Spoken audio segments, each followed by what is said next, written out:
Good day, RGV. Today on Valley por Vida, we're telling you all about a brand new museum that's going to be opening up in the city of Brownsville. We'll also break down all that's happening at Costumes of the Americas, giving you fun facts about our great nation, playing an all-new trivia time game, plus a whole lot more. So get ready because the show starts right now.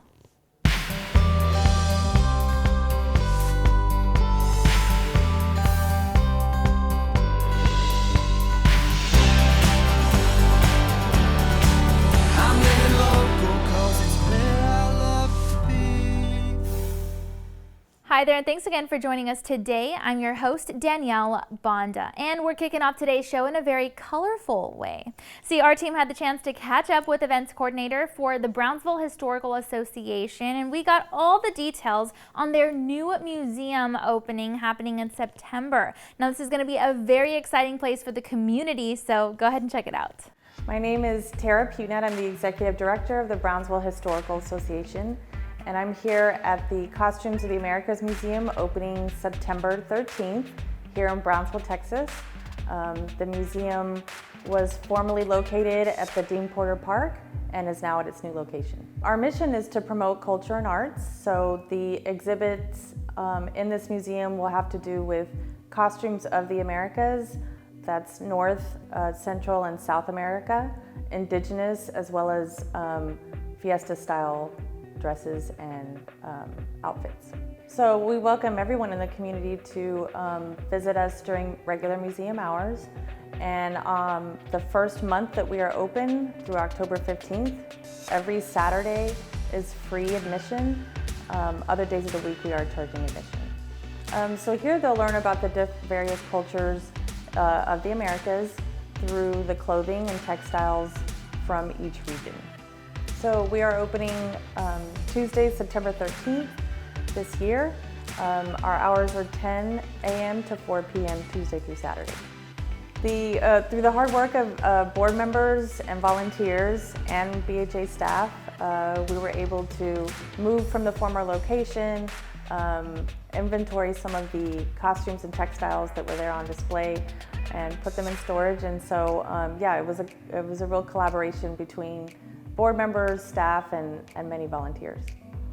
We're excited to open this new museum to the public, and we invite everyone to come, bring your families, bring visitors, and learn more about our culture. My name is Aubrey Nielsen, and we are standing in the Costumes of the Americas Museum. It has been relocated from Dean Porter Park here to its new home. So for community members and individuals who visit the museum, we'll be learning a lot about the costumes themselves and different areas throughout Central, South, and Mexico. So the museum provides the collection itself as a resource which holds the information about the different regions.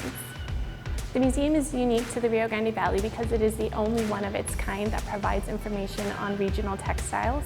Patrons will be able to expect to view different costumes from different regions, and also indigenous costumes that have been collected from various individuals throughout Brownsville's history. It was very different, so this is the first time the Brownsville Historical Association has kind of set up a museum of this kind. So we have learned a lot from the beginning of construction to actually creating display exhibits for costumes. So that was very interesting for all aspects of our team. So it's coming along actually pretty well. Of course, as always, there's little road bumps here and there, but we are scheduled on time for the opening, and we are very excited for the community to come out and view what we have to offer and to see everybody's excitement around its moving and the display cases, but we're really excited too. So our first exhibit is Hidden in Fabric, Stories of Tradition and Culture, and we chose this exhibit because it provides information about costumes. So Hidden in Fabric, Stories of Tradition and Culture is the first exhibit to be on display at the new Costumes of the Americas Museum. It features costumes from Central, South, and Mexico that display stories that you don't necessarily see. And in honor of American culture, let's go ahead and take a look at some interesting parts of history, or at least interesting things about our beautiful country. So get this, according to bestlifeonline.com, it seems that George Washington was actually not the first president who ever lived in the White House. Apparently it was John Adams and Abigail Adams who lived there, but Washington was a part of the overall construction of the house, so that's pretty cool. The site also says, of course, that each president adds their own special touch to the House whenever they're elected into office so that they can work from a comfortable space and, of course, do their best work for our country. And the White House is pretty tall for a house, right? But what about tall presidents? The site says that Abraham Lincoln is recorded in history books as the tallest United States president yet. It outlines that he was 6 feet tall and 4 inches. In contrast, of course, the shortest president was actually James Madison, who was only 4 feet and 4 inches tall. And even though the president has an incredible security detail, it's actually considered the deadliest job in the entire country. The site says that there is literally no other job in the United States that's more dangerous than becoming the commander-in-chief. Whether history shows, assassinations or death while on duty or just meeting with dangerous public figures or terrorists, it's a tough gig. In fact, the site says that almost 17%, or nearly 1 in 5 presidents, have unfortunately died while on the job. So sad. But get this, we all know the history of and appreciate the Statue of Liberty, part of American history, right? But did you know that it's actually not in New York? The site says that there are tons of people from across the globe who flock to New Jersey to see the statue. And of course, there are lots of memorabilia for it. But yeah, it's not in New York. So interesting. And as proud Americans, we love to celebrate Independence Day each July 4th, right? Well, it turns out that July the 2nd is the real date that Congress voted to free us from British rule. The site does say, though, that the 4th of July is when John Hancock wrote the first signature on the Declaration of Independence in order to share news of the vote. And get this, it turns out that Americans eat what is equivalent to about 100 acres of pizza each and every day. Yeah, the site says that collectively, 93% of the United States citizens are reported to have eaten pizza in a single month. And annually, that's about 300 billion pizzas in total. And it's during the big football game time each February that, the biggest number of pizza sales blows up. And if we miss the game, not to worry, we can always record it to watch later on. But of course, the biggest part of the fun is to watch it live, not a copy of it.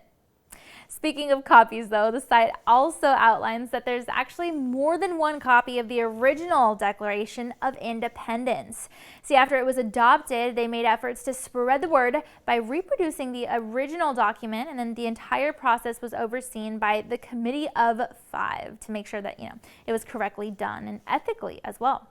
There were hundreds of copies made, but only 26 of them actually survived to date, most of which can, of course, be found in places like museums and libraries. So, we can see, honor, and, of course, learn from them. But there are actually 3 copies that are not available to the public because they're actually owned privately by individuals. Very cool. And the United States is, of course, huge, stretching from the New York side to California, lots of land in America the Beautiful, for sure, with so much culture and nature.